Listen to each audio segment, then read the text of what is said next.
நான் உம்மை தேடுவேன் நாள் முழுதும்.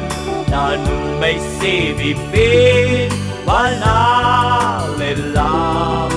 எனதெல்லாவற்றிலும் நான் உம்மை நேசித்தேன் இயேசுவே.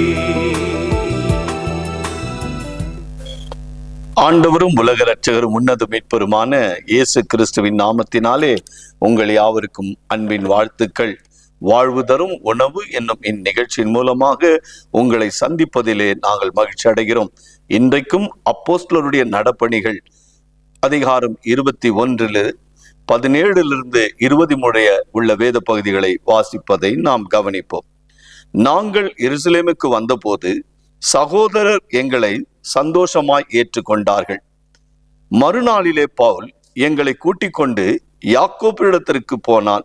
மூப்பர் எல்லோரும் அங்கே கூடி வந்தார்கள்.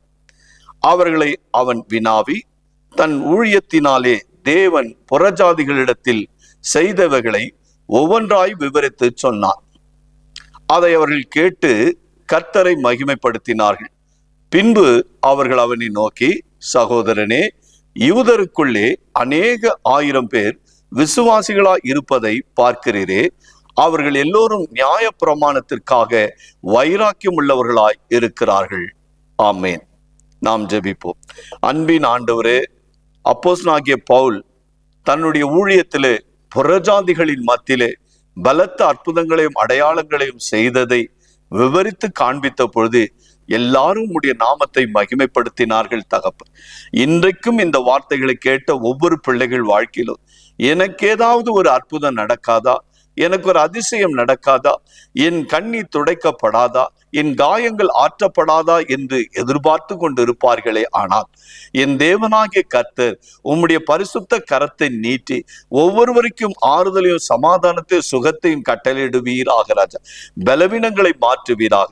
அதே நேரத்தில் தகப்பனே, உம்முடைய நாமத்திலே உம்முடைய வார்த்தையின் மேல் விசுவாச வைத்து உம்மை நம்பி உம்முடைய வார்த்தையின்படி வாழ ஒவ்வொருவருக்கும் வைராக்கியம் உள்ளவர்களாய் மாற்றுவீராக.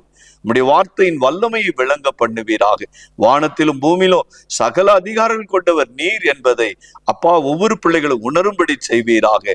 வானமும் பூமியும் ஒழிந்து போனாலும் என் வார்த்தைகள் ஒழிந்து போவதில்லை என்று சொன்னீரே, அந்த வார்த்தையின் மேல் நம்பிக்கை வைத்து உம்மை உறுதியாய் பற்றி கொள்ளுகிற இருதயத்தை ஒவ்வொருவருக்கும் தந்தரள வேண்டும் என்று இயேசுவின் நாமத்தில் ஜெபிக்கிறோம் எங்கள் ஜீவனில் நல்ல பிதாவே.